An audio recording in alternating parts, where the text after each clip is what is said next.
Hello good morning बच्चा party. Good morning गुड्डा। Good morning बच्चा। Very good morning everyone. ये डमरू क्यों हिल रहा है? अरे भाई ऑन हो जा। डमरू ही हिलता रहेगा क्या? हो गया अरे हो गया। Very very good morning. हाँ, चल रहा पानी का ट्र साउंड। अब देखो वॉइस प्रॉपर है। पहले एक बार थम्स अप करके बताओ साउंड और वीडियो दोनों प्रॉपर हैं या नहीं है। वॉइस क्या कह रहे हैं बच्चे? वॉइस में कुछ गड़बड़ी आ रही है। जीते रहो जीते रहो जीते रहो जीते रहो।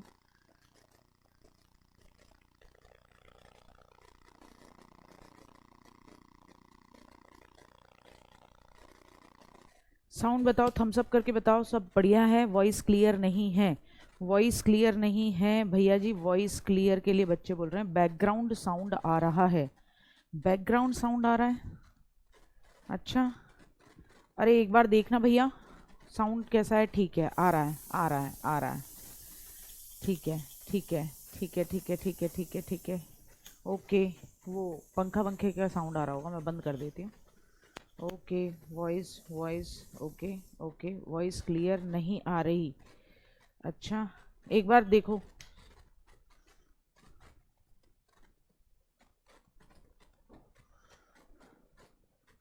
अब ठीक है, अब ठीक है, अब ठीक है। अलग सी आवाज़ आ रही थी। अच्छा अब ठीक है, बहुत बढ़िया। जीते रहो बेटा, जीते रहो गुड्डा। क्लियर है वॉइस। चलो चलो तो फिर शुरू करते हैं बढ़िया तरीके से।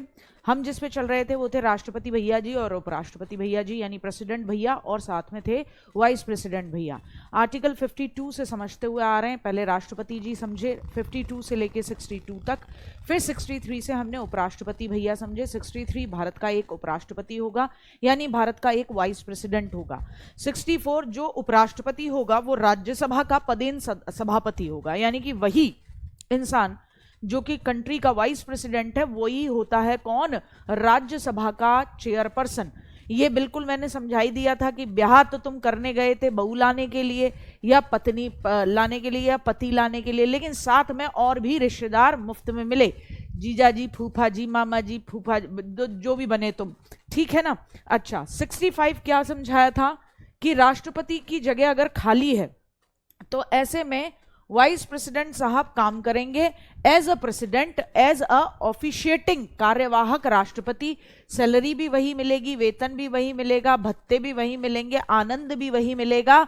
लेकिन ये जो मजा है, ये मलाई है, ठीक है, ये मलाई केवल और केवल 6 महीने तक काटी जा सकती है, उसके बाद नहीं। और जिस समय ये राष्ट्रपति के रूप में काम कर रहे हैं, इन्हें इनकी पोजीशन से अगर हटाना है तो फिर भैया वही तरीका अपनाना होगा जो राष्ट्रपति जी को अपनाने में होता है। फिर बात थी 66 समझाने की। 66 में मैंने आपको बताया था कि जो वाइस प्रेसिडेंट है उनका चुनाव कैसे होगा। इनके चुनाव में सब आते हैं बारात में, इनकी बारात में सब आते हैं, लोकसभा और राज्यसभा के सारे सदस्य, चाहे वो नॉमिनेटेड हो चाहे वो क्या हो, नॉमिनेटेड के अलावा इलेक्टेड हो।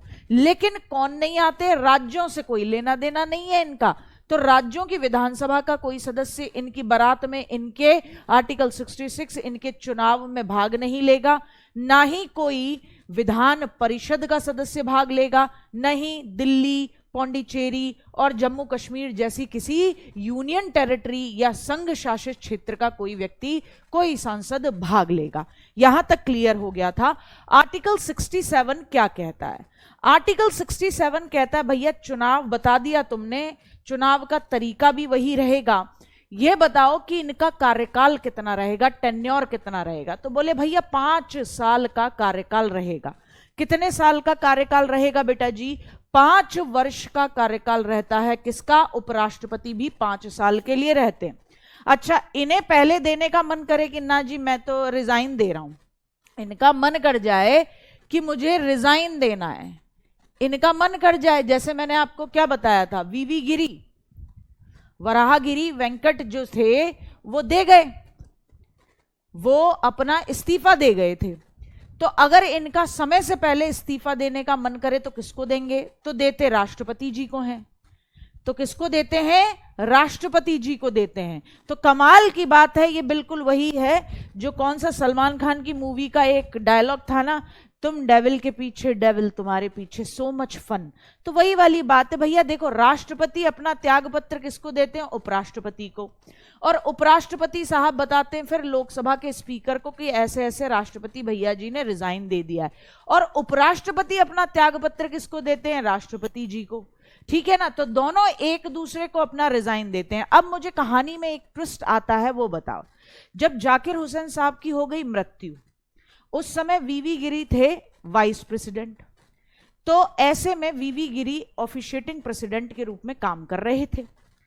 अब सिचुएशन ये आई कि उन्होंने कार्यवाहक राष्ट्रपति के पद से इस्तीफा दे दिया, और जो खुद तो थे ही वो वाइस प्रेसिडेंट, उसके पद से भी इस्तीफा दे दिया था उन्होंने, क्योंकि उन्हें इलेक्शन लड़ना था। किसका? राष्ट्रपति का।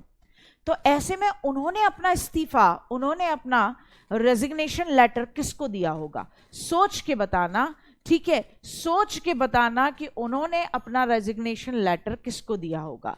देखो, 2 मिनट के लिए दिमाग में आएगा, तो इसीलिए समझ लो कि देखो, जाकिर हुसैन साहब की हो गई थी डेथ। ये थे उस समय कौन बेटा? प्रेसिडेंट। ये थे उस समय कौन? ये थे प्रेसिडेंट। ठीक। अच्छा, वीवी गिरी कौन थे? Vice president. Vice president. इनका भगवान ने अपने पास बुलाने का जुगाड़ कर लिया, ये चले गए।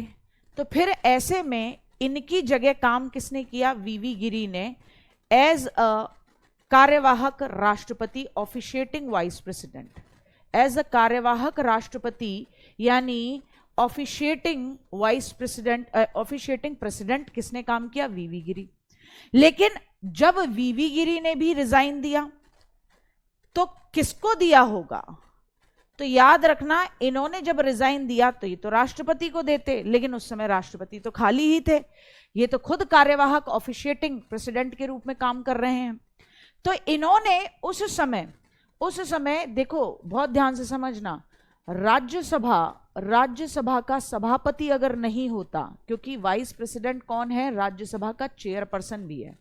अब अगर किसी भी वजह से राज्यसभा का चेयरपर्सन नहीं है, तो एक बात बताओ, ये एक क्लास है राज्यसभा, इसका मॉनिटर नहीं आया आज, या इसका क्लास टीचर नहीं आया आज, तो किसी न किसी क्लास के किसी न किसी टीचर को उस दिन के लिए क्लास टीचर बना के भेजा जाता था कि नहीं भेजा जाता था? कि तुम्हें ऐसे आवारा छोड़ दिया जाता था कि नहीं नहीं, आज तो इनकी माँ या इनके पिता स्वरूप टीचर नहीं आए, आज तो ये बालक अनाथ डोलेंगे। ऐसा तो नहीं होता था ना।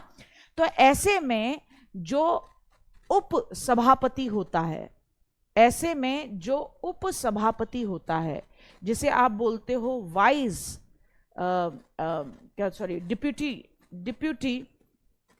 डिप्यूटी चेयरपर्सन, क्या बोलते हो? डिप्यूटी चेयरपर्सन जो बोलते हो, वो काम करता है सभापति के तौर पे। और जब वो काम करता है सभापति के तौर पे, तो इनडायरेक्टली वो क्या है? इनडायरेक्टली वो उस समय देश के उपराष्ट्रपति वाले सारे कर्तव्यों को पालन करेगा। तो वीवी गिरी साहब ने अपना रिजाइन कहाँ भेजा होगा? राज्यसभा में उस समय उप सभापति को भेजा था। ये मेरी बात समझ पा रहे हो अच्छी तरीके से? ठीक है साहब, इतना समझ पाए? बस यही समझाना था, यही महत्वपूर्ण बात थी कि दिल में तुम्हारे एकदम कीड़ा सा उठेगा तो वो परेशान करेगा तुम्हें, तो यहीं समाप्त कर दूं। आर्टिकल 68 कहता है कि अगर उपराष्ट्रपति की भी जगह खाली है तो 6 महीने के अंदर अंदर चुनाव करा दो। आर्टिकल 68।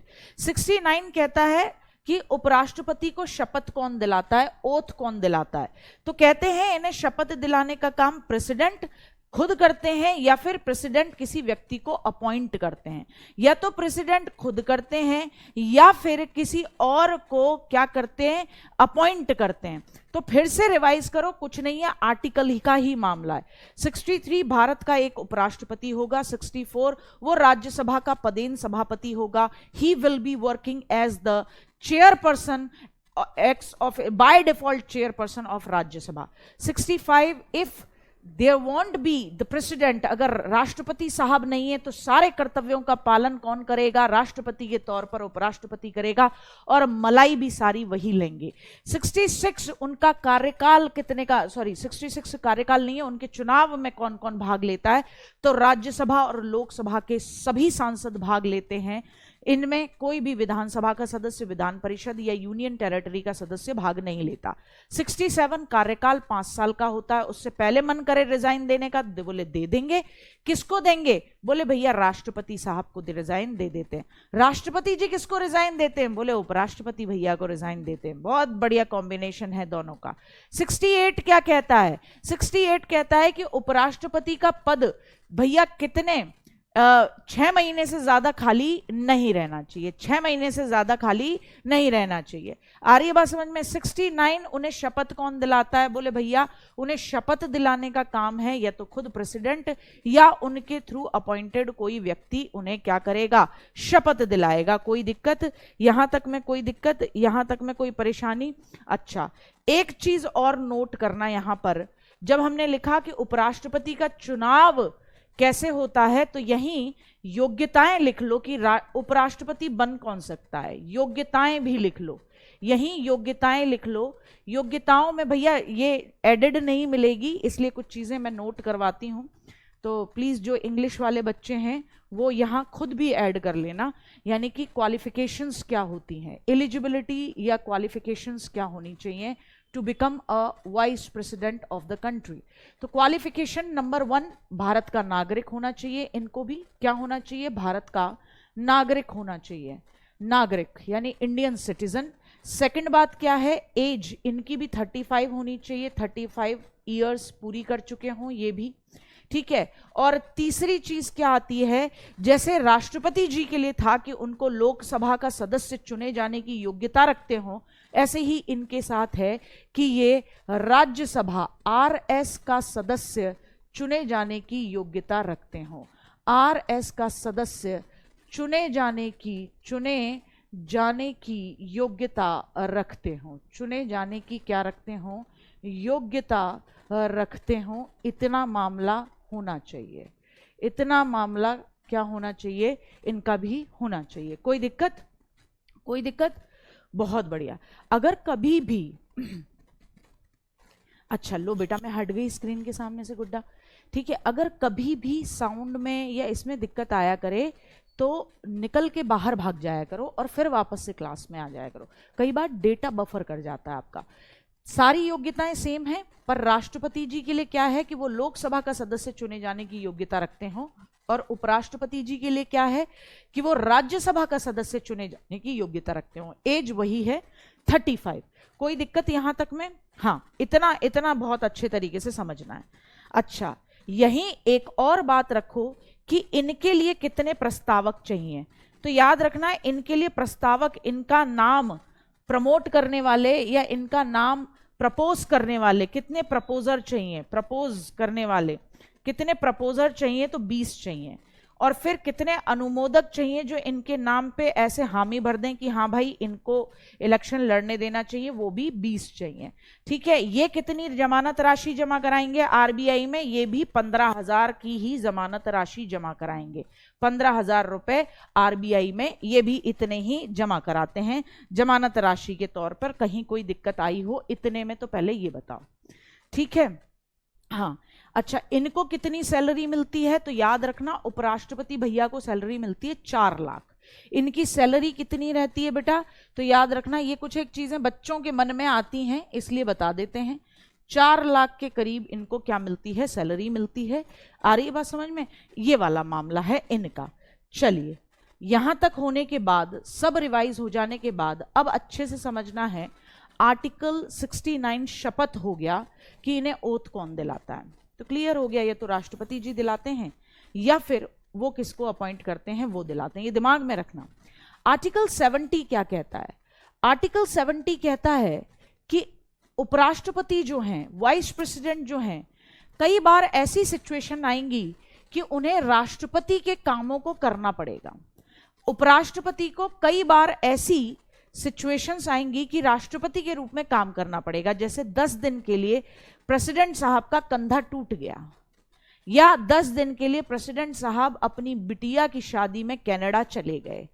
बिटिया कनाडा में ही डेस्टिनेशन या पेरिस में डेस्टिनेशन वेडिंग करना जा रही थी, तो चाह रही थी भैया बढ़िया पढ़ी लिखी बिटिया है, चले गए, तो वो भी 10 दिन के लिए गए। अब 10 दिन के लिए आप रॉयल इंटरवल नहीं करा सकते, राज अंतराल कभी नहीं आता, मैंने आपको बताया। तो ऐसे सिचुएशन में कि थोड़े से समय के लिए घूमने गए हैं या मरे नहीं हैं, खपे नहीं हैं, त्याग पत्र नहीं दिया है प्रेसिडेंट जी ने, तो भी वाइस प्रेसिडेंट साहब को क्या करना पड़ता है, प्रेसिडेंट के कामों का निर्वहन करना पड़ता है। कुछ कैजुअलिटीज में, कुछ सिचुएशंस में, कुछ ऐसी इमरजेंसीज में जो सामने आ जाए। तो ये आर्टिकल 70 बताता है। आर्टिकल 71 कहता है कि अगर आपको लगता है कि राष्ट्रपति के और उपराष्ट्रपति के यानी प्रेसिडेंट और वाइस प्रेसिडेंट के इलेक्शन में किसी तरीके की गड़बड़ी की है, तो फिर ऐसे में इस मुद्दे का सॉल्यूशन कहां होगा, ये मुद्दा डिसॉल्व कहां होगा? तो बात आती है ये मुद्दा डिसॉल्व होने के लिए जाएगा सीधे सुप्रीम कोर्ट। तो आर्टिकल 71 कहता है किसी भी तरीके का विवाद हो राष्ट्रपति और उपराष्ट्रपति यानी प्रेसिडेंट और वाइस प्रेसिडेंट के किससे रिलेटेड, इलेक्शन से रिलेटेड, तो वो कहां जाता है? तो वो केस सीधे जाता है कहां? वो केस सीधे जाता है सुप्रीम कोर्ट। अब मैं खेलूंगी रैपिड फायर तुम्हारे साथ, अब मैं खेलूंगी तुम्हारे साथ रैपिड फायर यहां खत्म करने के बाद।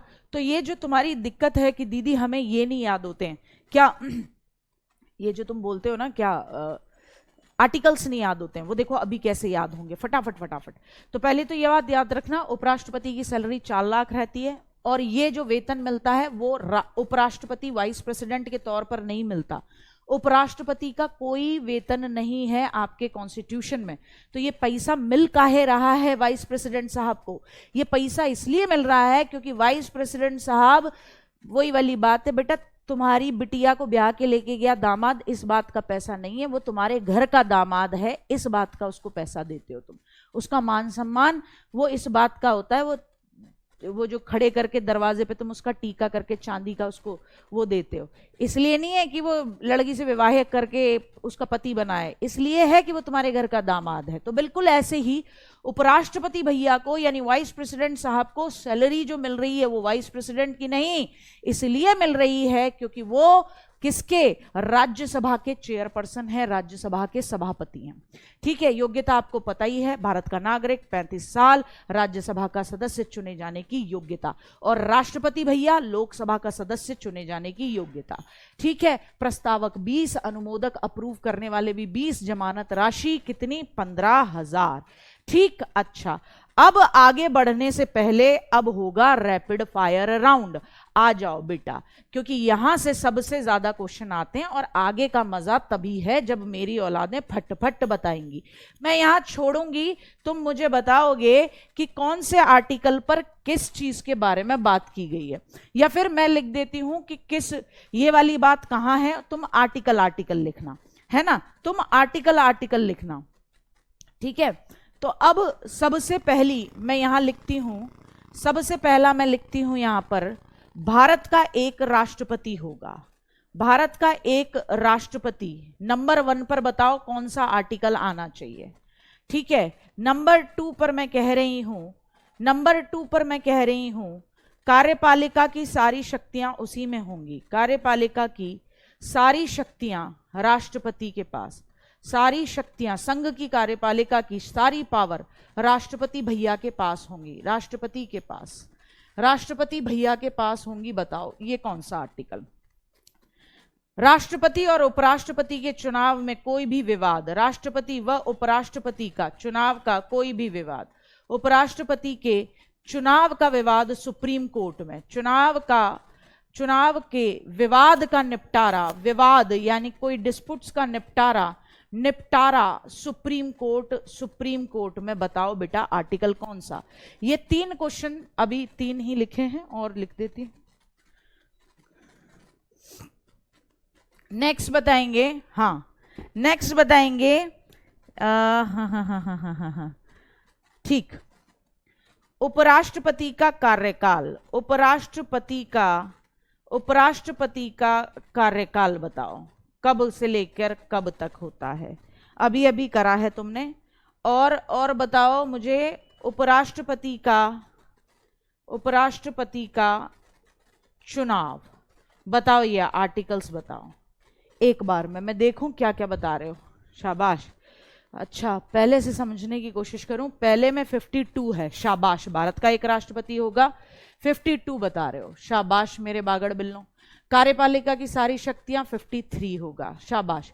इसके विवादों का निपटारा, बहुत बढ़िया, 71, आर्टिकल 71 सुप्रीम कोर्ट में होगा, आर्टिकल 71। उपराष्ट्रपति का टेन्योर, हाँ 5 साल तो होगा काकाओ, आर्टिकल बता दो। शाबाश, क्या नाम है? हिमांशु मलिक। भाई लड़के ने दिल खुश कर दिया, इसने नंबर 1 नंबर 2 डाल के सारे आर्टिकल छापे हैं लड़के ने, बहुत बढ़िया। उपराष्ट्रपति का कार्यकाल 67, उपराष्ट्रपति का चुनाव 6। ठीक है, अब यही मुझे बता दो उपराष्ट्रपति का कार्यकाल कितने वर्ष का होता है? तो याद रखना 5 वर्ष का कार्यकाल रहता है। उससे पहले रिजाइन दे सकते हैं। किसको देंगे रिजाइन गुड्डा? तो याद रखना रिजाइन देंगे किसको? रिजाइन देंगे राष्ट्रपति भैया को। उपराष्ट्रपति के चुनाव आर्टिकल 66, लेकिन भाग कौन कौन लेता है? तो उपराष्ट्रपति जी के चुनाव में कौन भाग लेता है? 6 और 6 बराबर रहते हैं, तो इसका मतलब लोकसभा और राज्यसभा के सभी सदस्य भाग लेंगे। बोलो कोई दिक्कत? शाबाश, पीठ थपथपाओ अपनी अगर सोना ये तुम सही तरीके से कर पा रहे हो, इसे तुमने ढंग से बता दिया है, तो इसका मतलब रिवीजन बढ़िया चल रहा है, एग्जाम टाइम पे दिक्कत नहीं आएगी। अब मैं बताती हूं, वो मूवी देखी है तुमने? तुमने मूवी देखी होगी, शायद देखी होगी बेटा, बिल्कुल देखी होगी। एक मूवी आई थी, मैं नाम भूल जा रही हूं उसका, उसमें है ना इंस्पेक्टर ऐसे बोलता था जिंदगी का मजा तो खट्टे में है, और उसमें अजय देवगन था और साथ में थी करिश्मा कपूर। अजय देवगन जो है वो मुंडी उड़ा देता है, दंगल करता है, मतलब सीखता है। अजय देवगन जो हीरो है उसकी बहन के साथ में रेप किया जाता है एक लोकल पहलवान और उसके मित्र के द्वारा, उसके शागिर्द के द्वारा। अजय देवगन की सरक जाती है, अजय देवगन सीखता है, फिर एक दिन भरे दंगल में वो मुंडी उड़ा देता है और जो उसकी प्रेमिका है वो भी गोली मार देती है। तो इस तरीके से आतंक को खत्म कर दिया जाता है। लेकिन तुमने भैया इस खेल में आर्टिकल 21 का उल्लंघन कर दिया, क्योंकि किसी को भी मारना, आप किसी प्राण और दैहिक स्वतंत्रता का अधिकार सबको है, आपने किसी को गोली मार दी, आपने किसी की मुंडी मरोड़ दी, तो ऐसे में फिर पकड़ के तुमको जेल लेके गए। तो ऐसे में मूवी की जो शुरुआत दिखाते थे, ये बचपन था हमारा, ये जो मूवी की शुरुआत दिखाते थे, मूवी का नाम नहीं पता मुझे, हाँ जिगर, आहा देखो ये आ गए जिगर वाले, दिल जले वाले, हाँ जिगर ही थी शायद। तो ऐसे में मूवी की जो शुरुआत होती थी वो दिखाते थे कि हीरो हीरोइन दोनों जने ऐसे हथकड़ियां पहन के उनको दिखाया जाता था राष्ट्रपति भवन की तरफ जाते हुए, और फिर उसके बाद न्यूज़पेपर में हेडलाइन दिखाते थे कि राष्ट्रपति जी ने उनकी मौत की सजा माफ कर दी, क्षमादान दे दिया। न्यूज़पेपर की हेडलाइंस आती थी इस तरीके से। फिर बैकग्राउंड में जाके दिखाते थे कि वो राष्ट्रपति जी के सामने बात कर रहे हैं, राष्ट्रपति जी बोल रहे हैं इतनी कम उम्र में तुम कैसे लटकाने जाने के मूड में आ गए हो, तुमने ऐसा क्या कांड करा है?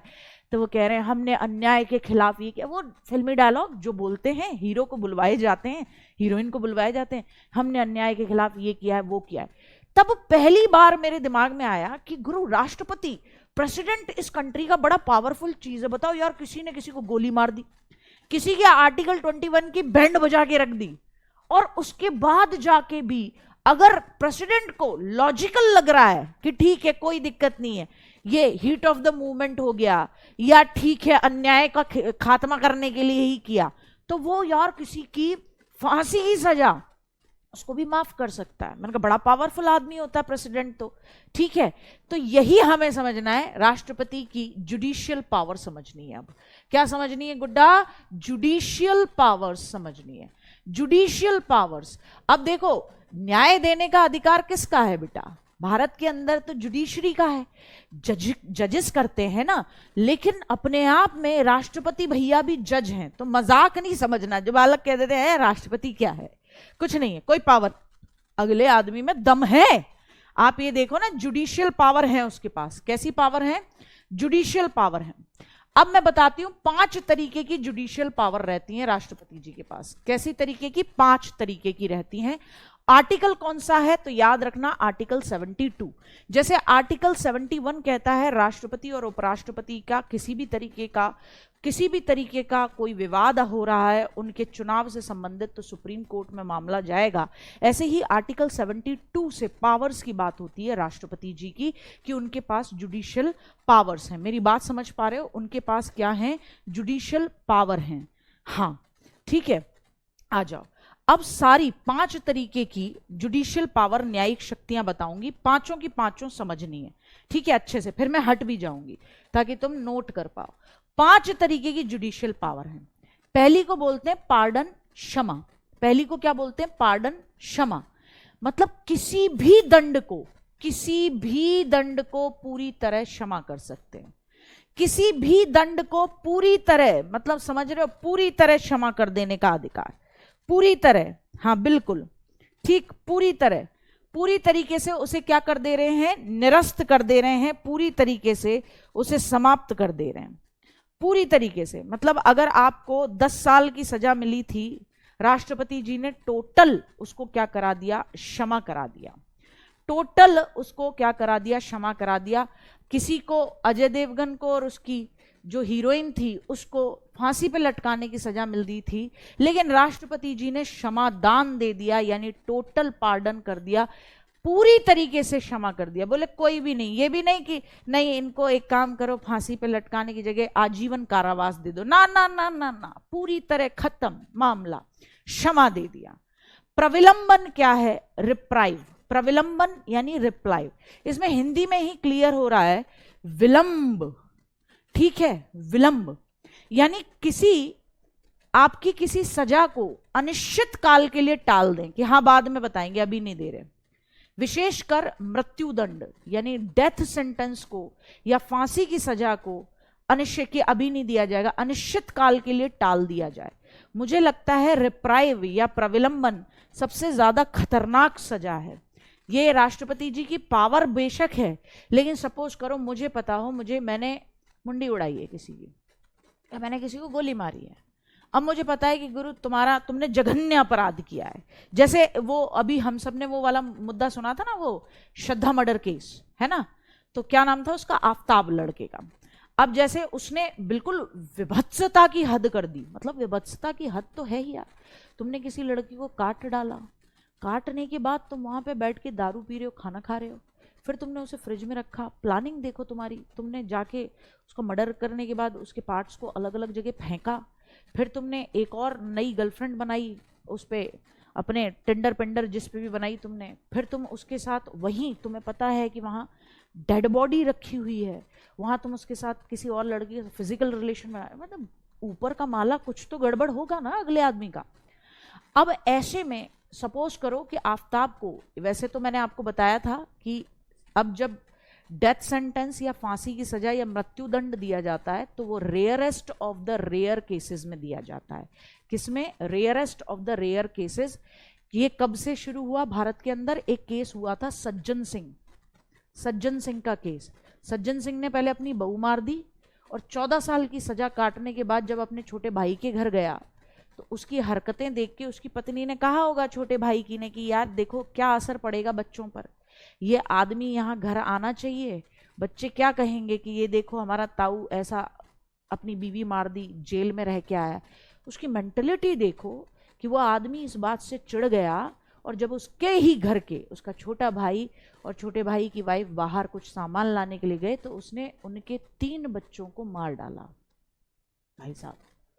उसके बाद फिर मुद्दा चला कि फांसी की सजा कैसी सिचुएशन में होनी चाहिए, क्या कि कोई किसी को मार डाले तो तुरंत फांसी की सजा होनी चाहिए या दुर्लभतम केसों में होनी चाहिए, यानी rarest of the rare cases में। तब से rarest of the rare cases वाला मामला चलता है कि जिसमें खुद मतलब ये समझ लो जिसमें सुप्रीम कोर्ट को ये लगने लग जाए या हाई कोर्ट को ये लगने लग जाए कि इससे ज्यादा तो तौबा तौबा वाला मर्डर कोई हो ही नहीं सकता था, मतलब हीनियस हो, इतना जघन्य के लगने लगे यह आदमी होने की सारी हदें पार कर चुका है, इस राक्षस को लटकाना ही बेहतर है, तब मौत की सजा दी जाती है, वरना आजीवन कारावास दिया जाता है, लाइफ इंप्रिजनमेंट दिया जाता है। खैर ये तो मैंने तुम्हें कहानी बताई, याद रखना ये सज्जन सिंह केस से हुआ है कि rarest of the rare cases में ही फांसी मिलेगी, डेथ सेंटेंस मिलेगा। अब सुनो, अब मुझे जैसे पता है, जैसे आफ्ताब को पता है कि इसको लटकना है ना, सेंटेंस आ जाए कि ये rarest of the rare case था और बेटा तू तो लटकेगा।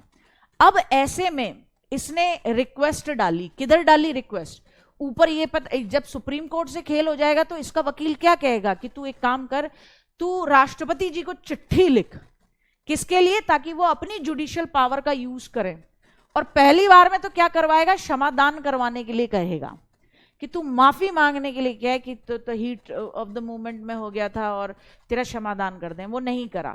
सपोज करो राष्ट्रपति जी ने उसे रिप्राइव कर दिया, प्रविलंबन में डाल दिया, यानी कहा कि अभी मत लटकाओ, बाद में बताएंगे, रोज मरने जैसी सिचुएशन है उसकी। पूछो क्यों, क्योंकि एक दिन मुझे ये पता हो कि आज मेरे को मरना है, तो मैं अपने आप को मेंटली प्रिपेयर कर लूंगी, कुछ तो कोशिश करूंगी, लेकिन मुझे यही नहीं पता कि कल आ सकती है, आज मेरे जीवन का अंतिम दिन है, कल मेरे लिए खबर आ सकती है लटका दो गार्गी को, परसों आ सकती है लटका दो गार्गी को, उसके बाद आ सकती है लटका दो गार्गी, और अरे भैया मेरा तो जीवन ही बेकार हो जाएगा, जब तक मेरे को लटकाओगे नहीं तब तक तो मुझे रोज लगेगा मैं लटकने वाली हूं, तब तक तो मुझे क्या लगेगा, रोज लटकने वाले हैं। तो आदमी को ना यहां बैंड बजती है, यहां दुख दुख दुख दुख ज्यादा है। प्रविलंबन, रिप्राइव, राष्ट्रपति किसी भी दंड को, विशेषकर मृत्यु दंड पर अस्थायी रोक लगा देते, मुझे लगता है ये ज्यादा खतरनाक काम है। विराम क्या है, रिस्पाइट, विराम, विराम का मतलब कोई विशेष परिस्थिति है तो दंड को कम कर सकते हैं राष्ट्रपति जी, विराम कर सकते हैं कि नहीं अब इसका सजा को कम कर दो। जैसे गर्भवती महिला है, ठीक है, उसकी सजा थी 10 साल का आजीवन कारावास, क्या थी, 10 वर्ष का आजीवन कारावास। अब भैया कोई प्रेग्नेंट लेडी है, आजीवन कारावास, तो भैया मानवता के उस पर भी कुछ चीजें देखनी पड़ती हैं, तो राष्ट्रपति जी ने विराम, रिस्पाइट का यूज करते हुए उसके 10 वर्ष के आजीवन कारावास को किस में डाल दिया, 5 वर्ष के आजीवन कारावास या 2 वर्ष के आजीवन कारावास, या राष्ट्रपति जी ने उसे 5 वर्ष का नॉर्मल कारावास दे दिया, 5 वर्ष के कारावास, ठीक है, कारावास, ठीक है। 10 वर्ष का होता तो आजीवन कारावास कैसा होता, आजीवन कारावास को राष्ट्रपति जी ने 5 वर्ष के कारावास में बदल दिया। आ रही बात समझ में, तो अंतर समझना, तुमसे सिर्फ इतना ही पूछा जाता है, बाकी ज्यादा बातें नहीं करनी है कि राष्ट्रपति जी को चिट्ठी कैसे लिखनी है, राष्ट्रपति जी को डायरेक्ट चिट्ठी लिख सकते हैं, वो तुम्हारा वकील बताता है। ईश्वर ना करे तुम्हें कोई चिट्ठी लिखनी हो, तुम्हें नहीं लिखनी है चिट्ठी, ठीक है, चिट्ठी चिट्ठी तुम्हें नहीं खेलनी है, तुम चुप बैठ जाओ, चिट्ठी रोबो बैठ जाओ, ठीक है, ध्यान ध्यान से समझना। हाँ, तुम्हें सिर्फ इतना समझना है जो एग्जाम में आ जाए, चिट्ठी कैसे लिखनी है ये कोई, इसका कोई तुम्हें क्लास नहीं मिल रही है, चुप बैठो। आर्टिकल 72, राष्ट्रपति जी के पास 5 तरीके की जुडिशियल पावर, पहली है पार्डन, क्षमा, जिसमें हर तरीके के दंड को माफ कर सकते हैं, मृत्यु दंड को भी। दूसरी क्या है, प्रविलंबन, रिप्राइव, जिसमें राष्ट्रपति जी किसी भी दंड पर अस्थायी रोक लगा सकते हैं, स्पेशली डेथ सेंटेंस, मृत्यु दंड पर अस्थायी रोक, लेकिन ये तिल तिल कर मरने के बराबर है। विराम, रिस्पाइट, विशेष परिस्थिति होंगी तब राष्ट्रपति जी दंड को कम कर देंगे, जैसे कोई महिला गर्भवती है उसको कम कर दिया जाएगा उसकी सजा को, किसी व्यक्ति को जेल के अंदर ही पैरालिसिस हो गया है तो उसकी सजा को कम कर दिया जाएगा, इस तरीके की चीजें विशेष परिस्थिति में। फिर आता है परिहार, क्या आता है, परिहार, परिहार, परिहार का मतलब क्या है, रिमिशन, परिहार का मतलब है रिमिशन, दंड के रूप को कम करना, बदले सजा, सॉरी, दंड के रूप को कम कर, अरे दंड के रूप को बदले बगैर सजा को कम कर देना। जैसे दंड के रूप को बदले बगैर सजा को कम कर देना, एग्जाम्पल क्या है, आजीवन कारावास को, आजीवन कारावास यानी लाइफ इंप्रिजनमेंट मिला था, आजीवन कारावास है ना, आजीवन कारावास यानी आजीवन कठोर कारावास था आपको, लाइफ इंप्रिजनमेंट था पूरे जीवन भर का, लाइफ इंप्रिजनमेंट, या पूरे जीवन भर आपको क्या करना था, कठोर तरीके से आपको मेहनत मजदूरी पत्थर तोड़वाने थे पूरे जीवन, तो उसको इसका रूप नहीं बदला कि 2 साल की सजा कर दो, है ना, वो कठोर कारावास अभी भी कठोर कारावास ही है आजीवन, बस पूरे जीवन भर की जगह उसे 10 वर्ष का कर दिया। तो इसे क्या कहेंगे? परिहार कहेंगे, इसे कहेंगे रेमिशन। आपने सजा के रूप को नहीं बदला, बस आपने उसे कम कर दिया। आपको 20 साल की कठोर कारावास मिला था, आपने उसे 10 साल का कर दिया। आपको जीवन भर का कठोर कारावास मिला था, आपने उसे 10 साल का कर दिया, 5 साल का कर दिया। फिर आता है कम्यूटेशन यानी लघुकरण। लघुकरण, इसमें दंड का रूप बदल दिया जाता है और फिर सजा को कम करा जाता है। इसमें दंड का रूप बदल देते हैं, जैसे फांसी की सजा को आजीवन कारावास में बदल देना, यानी डेथ सेंटेंस को आपने किस में बदल दिया? लाइफ इंप्रिजनमेंट में बदल दिया। तो सारी बातें याद रखनी है। सबसे पहली बात बेटा कल करवा दिया मैंने पीडीएफ, ठीक देखो आप, ठीक है, कल मैंने वो पीडीएफ ठीक करवाया था। मैंने वो देखा था कि डीपीएसपी वाला उठा के भैया जी ने उसमें डाल रखा है, मौलिक अधिकारों वाले में, और मौलिक अधिकार वाला उधर डाल रखा है ना। कल मैंने ठीक कराया था। आर्टिकल 53 में राष्ट्रपति, आर्टिकल 53 बिट्टू सिर्फ ये कहता है कि सुई भी अगर इधर से उधर होती है संसद में तो राष्ट्रपति जी के सिग्नेचर चलेंगे, कि संसद की सारी, संघ की कार्यपालिका की सारी शक्तियां प्रेसिडेंट के हाथ में होती है। प्रेसिडेंट साहब कह देंगे तो कुछ नहीं होगा। लेकिन आर्टिकल 74 में ही मैं तुम्हें बता दूंगी, प्रेसिडेंट साहब की टुच्ची भर भी औकात नहीं है। 74 ही कह देता है कि राष्ट्रपति जी जो भी काम करेंगे प्राइम मिनिस्टर और उनकी काउंसिल ऑफ मिनिस्टर की सलाह पर करेंगे। हो गई बेइज्जती राष्ट्रपति भैया की, 2 मिनट में ही खेल खत्म। ठीक है, मेरे साथ फिर से समझो। क्षमा यानी पार्डन का मतलब है किसी भी दंड को पूरी तरीके से समाप्त कर देना। फिर बात आती है आपके प्रविलंबन, जिसे आप रेप्राइव बोलते हो, विशेष करके डेथ सेंटेंस पे अस्थायी रोक लगा देना। कब तक लगी है पता नहीं है, ठीक है। फिर उसके बाद आता है विराम, जिसे आप रिस्पाइट बोलते हो। इसमें विशेष परिस्थितियों में सजा को कम कर देते हैं, जैसे कोई गर्भवती महिला है या किसी को पैरालिसिस हो गया तो उसकी सजा को कम कर दिया जाएगा विशेष परिस्थितियों में, तो इसे विराम या रिस्पाइट कहा जाता है, ठीक है। फिर आता है परिहार, जिसे रेमिशन कहते हो। इसमें आप सजा जो है, आपका जो दंड मिला था उसका रूप नहीं बदलोगे, लेकिन सजा को कम कर दोगे। रूप वही रहेगा, जैसे 20 साल का आपको कठोर कारावास मिला था तो वो 10 साल का कर दिया, इतना कर दिया, लेकिन है कठोर ही। पत्थर तोड़ो, ईंटें तोड़ो और काम करो, कठोर कारावास है। यूं नहीं है कि 10 साल काट के आ जाने, किताब में पढ़ लो लाइब्रेरी में और भाग के आ जाओ, ना ना ना ना, ये नहीं हो सकता, ठीक है भैया। उसके बाद लघुकरण, कम्यूटेशन, उसमें क्या कर दिया जाता है? दंड का रूप ही बदल दिया जाता है, जैसे फांसी की सजा को आजीवन कारावास में बदल दिया। तो ये है आर्टिकल कौन सा? 72। ये कौन सा आर्टिकल है? आर्टिकल है 72। पहले इतना तुम अपने आराम से दिमाग में बिठा लो, अच्छा ठीक है, कोई दिक्कत? अच्छा, एक चीज और याद रखना, ये जो तुम्हें लगता है ना मृत्युदंड कैसे माफ होता है, मृत्युदंड के लिए जा रहे चिट्ठी राष्ट्रपति जी को नहीं देनी है, ये पहले होम मिनिस्ट्री को जाती है। ये चिट्ठी जो जाती है ना, मृत्युदंड को माफ कर दो, है ना, क्षमा कर दो, पार्डन कर दो, टोटली खत्म कर दो, तो ये पहले चिट्ठी जाती है कहाँ पे? ये चिट्ठी जाती है होम मिनिस्ट्री के पास। फिर होम मिनिस्ट्री उनमें से चिट्ठियों को देखती है कितनी ठीक हैं, उन केसेस की जांच करवाती है कि क्या केसेस हैं जो ये चिट्ठी आई है वकील के थ्रू। तो फिर उसके बाद देख के जिसको होम मिनिस्ट्री हरी झंडी देगी वही मामला पहुंचता है प्रेसिडेंट साहब के पास। बाकी चिट्ठियां भी नहीं पहुंचती हैं सारी प्रेसिडेंट साहब के पास। होम मिनिस्ट्री की तरफ से रिकमेंडेशन होनी चाहिए कि हाँ ये केस वैलिड लग रहा है, ये बात वैलिड लग रही है, इनके लाइफ इम्प्रिजनमेंट को कम करवा दिया जाए। आ रही है बात समझ में? ये मुद्दा है। थोड़े समय पहले एक पंजाब में जो रेप केस हुआ था उसके लोगों को फ्री कर दिया, सॉरी गुजरात में जो रेप केस हुआ था उसके लोगों को लाइफ इम्प्रिजनमेंट से फ्री कर दिया गया। और यूपी गवर्नमेंट बोल रही हूँ, बीजेपी की गवर्नमेंट की बड़ी थूथू हुई है। अभी 3-4 महीने पहले की बात है, ज़रा न्यूज़ में देखना।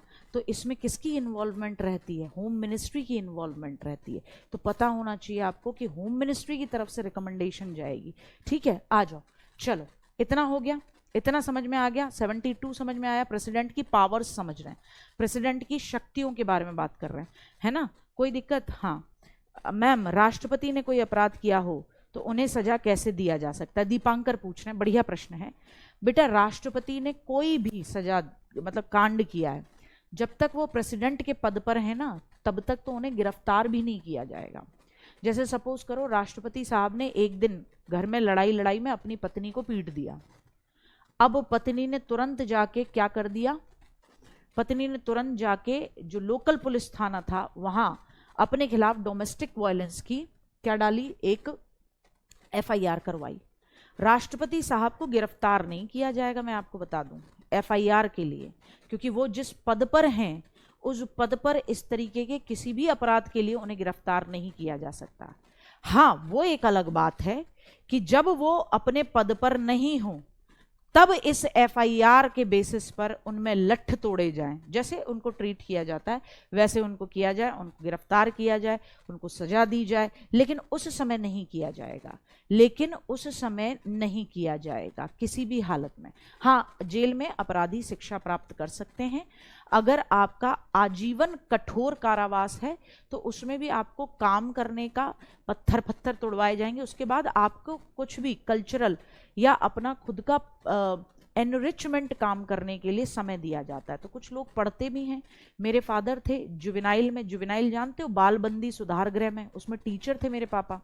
तो बाल बंदी सुधार गृह में जो कम उम्र के बच्चे हैं 18 साल से, उन्होंने कोई अपराध कर दिया, अब अपराध कर दिया तो उनको शिक्षा तो दी जाए ताकि 18 साल के बाद जब वो वापस समाज में जाएं तो थोड़ा सा पढ़े लिखें, अपने गुस्से को कंट्रोल करना सीखें।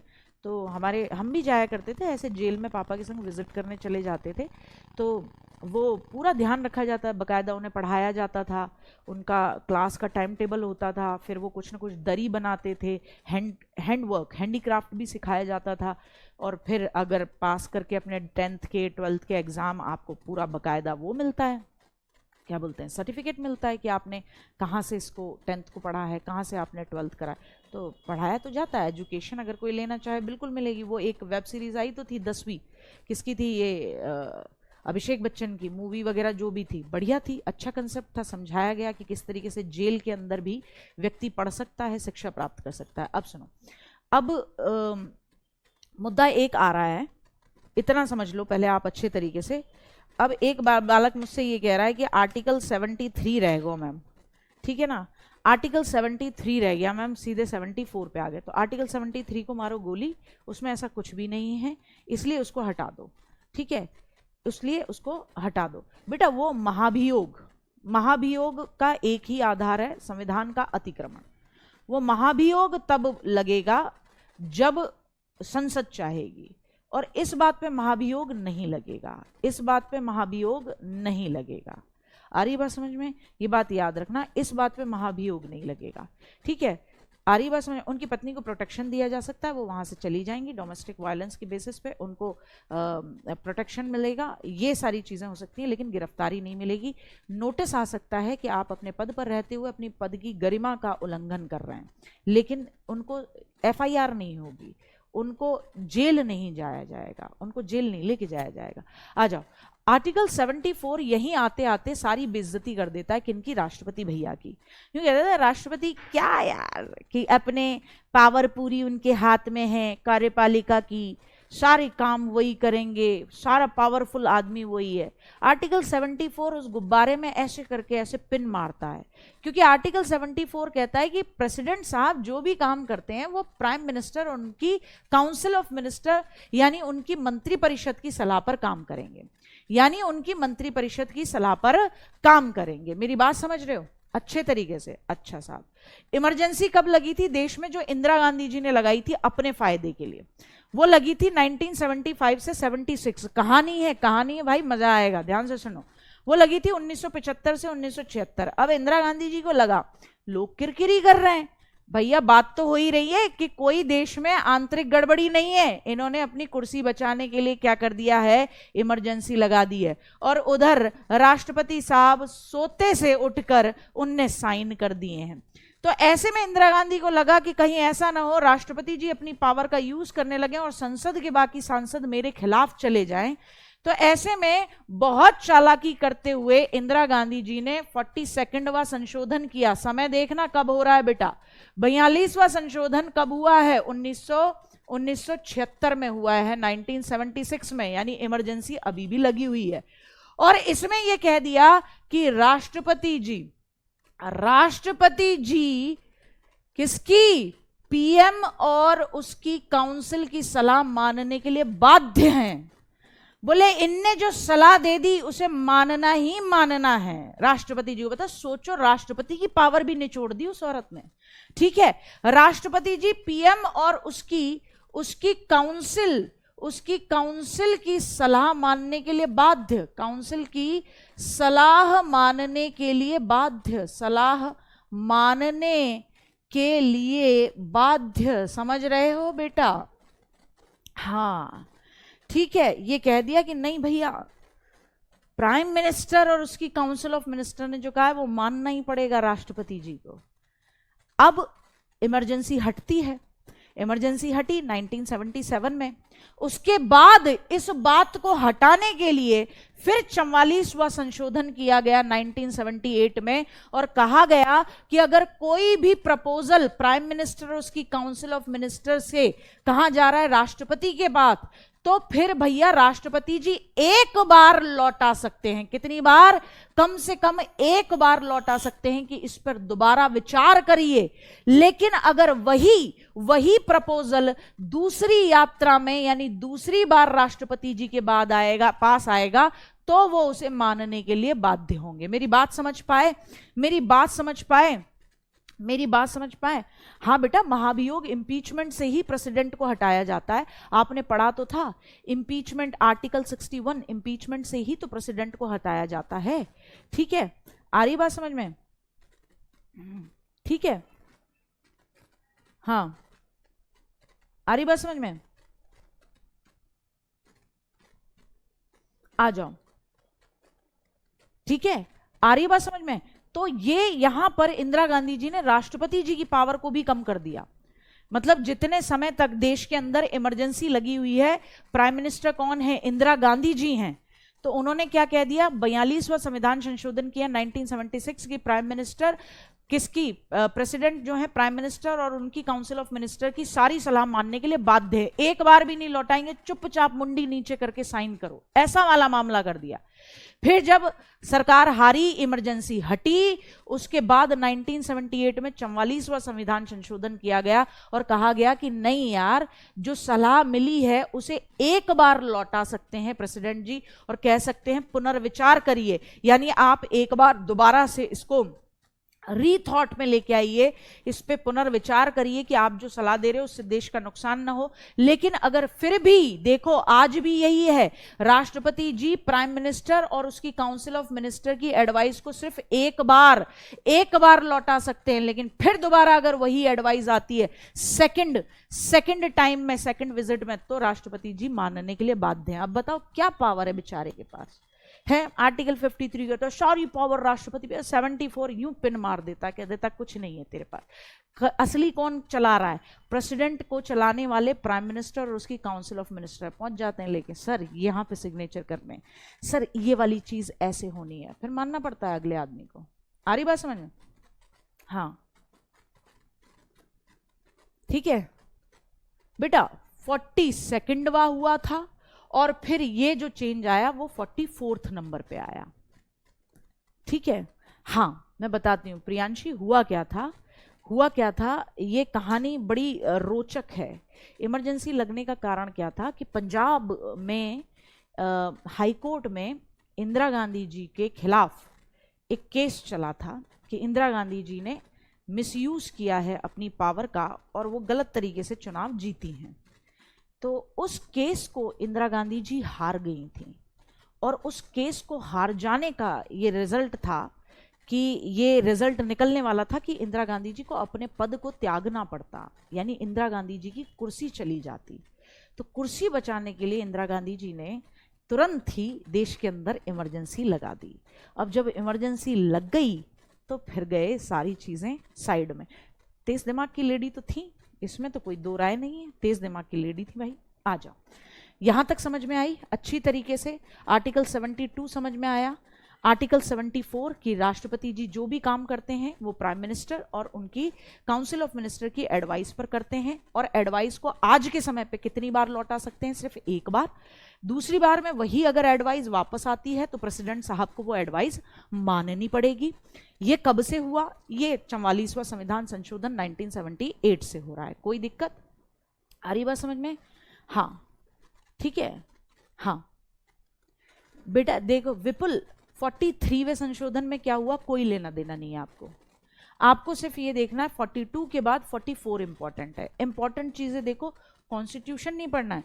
तुम्हारी जॉब इसलिए नहीं लगेगी कि तुम्हें कहीं कॉन्स्टिट्यूशन पढ़ाना है, तुम्हें जितना प्रिसाइज एग्जाम के काम से पकड़ते हुए चीजें जहां से क्वेश्चन बने वो सारी चीजें पढ़नी है। आलतू फालतू कुछ नहीं पढ़ाना है मुझे आपको। आ जाओ, आर्टिकल 75 क्या कहता है? आर्टिकल 75 कहता है कि प्राइम मिनिस्टर को कौन अपॉइंट करता है? तो बोले प्राइम मिनिस्टर को अपॉइंट करेंगे राष्ट्रपति भैया, और फिर प्राइम मिनिस्टर जी चिट्ठी लेके पहुंचेंगे कि सर ये मेरा लिस्ट है, इन इनको मैं कैबिनेट मिनिस्टर बना रहा हूं, इन इनको मैं स्टेट मिनिस्टर बना रहा हूं, तो इनके को आप इनको भी नियुक्ति कर दो, इनको भी अपॉइंट कर दो। तो आपने देखा होगा प्राइम मिनिस्टर को शपथ जो दिलवाते हैं वो राष्ट्रपति जी दिलवाते हैं, और प्राइम मिनिस्टर के साथ साथ उसकी काउंसिल ऑफ मिनिस्टर, उसकी जो मिनिस्टर्स की ग्रुप है, अन्य मंत्रियों की नियुक्ति वो भी कौन करते हैं? वो प्रेसिडेंट साहब करते हैं, राष्ट्रपति जी करते हैं। लेकिन वो किसका परामर्श पर करते हैं? प्रधानमंत्री के परामर्श पर। मेरी बात ध्यान से सुनना, मेरी बात ध्यान से सुनना, मेरी बात ध्यान से सुनना। राष्ट्रपति जी ही प्राइम मिनिस्टर को अपॉइंट करते, सॉरी हाँ, प्राइम मिनिस्टर को अपॉइंट करते हैं। फिर प्राइम मिनिस्टर जब बन जाता है तो वो आदमी ये डिसाइड करता है कि उसकी काउंसिल ऑफ मिनिस्टर में, उसकी मंत्री परिषद में कौन कौन किस किस पद पर होगा। तो फिर प्राइम मिनिस्टर की परामर्श पर, उनकी एडवाइस पर राष्ट्रपति जी अन्य मंत्रियों की, अन्य मिनिस्टर को भी नियुक्त करते हैं। अब इसका मतलब राष्ट्रपति जी किसी को भी प्रेसिडेंट, प्राइम मिनिस्टर बना सकते हैं? तो मैं कहूंगी हाँ। अब मेरी बात ध्यान से सुनना, यहां से समझने की बात है। जनरली प्राइम मिनिस्टर कौन होता है? लोकसभा में बहुमत दल का नेता। जनरली प्राइम मिनिस्टर कौन होता है? लोकसभा में बहुमत दल का नेता, यानी जिसको लोकसभा में सबसे ज्यादा, जिस पॉलिटिकल पार्टी को लोकसभा में सबसे ज्यादा वोट मिले होंगे, उसी पॉलिटिकल पार्टी के सदस्य चुनेंगे अपने में से कि इनको हम बनाना चाहते हैं प्रधानमंत्री। लेकिन सपोज करो पार्टी एक थी, है ना, जैसे मैं बताती हूं शालिनी, है ना, शालिनी को मिले, शालिनी की पार्टी को मिले 545 में से शालिनी की पार्टी को मिले 230 वोट। देखते चलना, ठीक है, देखते चलना, ध्यान से सुनो। 545 में से शालिनी की पार्टी को मिलते हैं, हाँ अभी क्लास खत्म करा रहे हैं, घबराओ मत, शालिनी की पार्टी को मिलते हैं 230 वोट, ठीक है। अब एक बात बताओ, 230 क्या 545 का जस्ट हाफ प्लस 1 है। लेकिन हम एक काम करते हैं, इसे 230 मत दिलवाओ, हाफ प्लस हाफ तो पहुंचा नहीं है, हाफ नहीं पहुंचा, कोई दिक्कत नहीं है। दूसरी तरफ ये जो यूपी बॉय वाला बच्चा है, इसको मिले हैं 220 वोट, इसकी पार्टी को मिले 220 और शालिनी की पार्टी को मिले 230। तो इस तरीके से 500 वोट इन दोनों के बीच में आ जा रहे हैं, 500 नहीं 450 वोट इन दोनों के बीच में आ जा रहे हैं, और बाकी बचे हुए अन्य पॉलिटिकल पार्टीज को मिले हैं, ठीक है, बाकी लोगों को, उनकी पॉलिटिकल पार्टी को वोट मिले हैं। अब 50%, 545 का 50% कितना होना चाहिए था? 250 से ऊपर। किसी को क्लियर मेजॉरिटी मिली है? नहीं मिली है। तो ऐसे में सबसे पहले क्या कहा जाएगा? इस पॉलिटिकल पार्टी को बुलाया जाएगा, शालिनी की पॉलिटिकल पार्टी को बुलाया जाएगा, और इससे कहा जाएगा कि भाई आप बताओ आप कब तक बहुमत साबित कर सकते हो, क्योंकि चुनाव बार बार नहीं होते हैं। अगर किसी को क्लियर वो नहीं मिला है, सपोर्ट नहीं मिला, मेजॉरिटी नहीं मिली है, तो दोबारा चुनाव तो होंगे नहीं। तो ऐसे में लोकसभा स्पीकर जो हैं वो राष्ट्रपति जी को भी इन्फॉर्म करेंगे। राष्ट्रपति जी सबसे पहले इनको मौका देंगे, शालिनी को, क्योंकि इनके सबसे ज्यादा वोट है। तो राष्ट्रपति जी कहेंगे बताओ आपको कितना समय चाहिए कि आप मेजॉरिटी शो कर सको कि आपको सपोर्ट में आधे से ज्यादा एमपीज हैं। अब शालिनी कहेंगी कि मैं 10 दिन में मेजोरिटी साबित करूंगी। फ्लोर टेस्ट होगा। फ्लोर टेस्ट यानी उन्हें उस दिन दिखाना होगा सदन के अंदर वोटिंग करा के कि मेरे को है ना 260 से ज्यादा लोग या 270 के करीब लोगों का समर्थन है मुझे। तो अब वो किसी से भी चाहे खरीदें बेचें कुछ भी करें, अपना जुगाड़ तुगाड़ बना के शालिनी जी ये कर लेंगी। अगर शालिनी जी फेल हो जाती हैं तो सेकंड नंबर पे सबसे बड़ी पॉलिटिकल पार्टी यूपी बॉय की थी, इसको मौका मिलेगा कि तुम करो भाई, ये तो नहीं कर पाई, मेजोरिटी शो नहीं कर पाई, तो यूपी बॉय दिखाएगा, अगर कर लेगा तो वो प्राइम मिनिस्टर बन जाएगा। दोनों में से कोई नहीं कर पाया तो क्या चुनाव दोबारा करवाने? नहीं। फिर कहा जाएगा कि यार मिली जुली सरकार बना लो, आपस में मिलके बना लो, चाहे क्योंकि चुनाव कराने में देश का बहुत पैसा लगता है, तो नहीं चाहा जाएगा कि दोबारा चुनाव हो। अगर फिर भी काम नहीं बनता तो प्रेसिडेंट साहब अपनी खुद की विवेक से, अपनी खुद की बुद्धि से किसी को भी प्राइम मिनिस्टर बना सकते हैं, बशर्ते शर्त होगी कि उस इंसान को 6 महीने के अंदर अंदर, नोट करिएगा, 6 महीने के अंदर अंदर संसद के अंदर मेजॉरिटी साबित करनी होगी। तो प्रेसिडेंट साहब अपने विवेक से किसी भी व्यक्ति को प्राइम मिनिस्टर बना सकते हैं जो उन्हें लगता है कि आने वाले 6 महीने के अंदर अंदर सदन में मेजॉरिटी शो कर पाएगा। मेरी बात समझ में आ गए? अब चलो ठीक है, आज के लिए इतना ही, कल करेंगे। चलो राधे राधे, बाय बाय, ध्यान रखो अपना, ठीक है।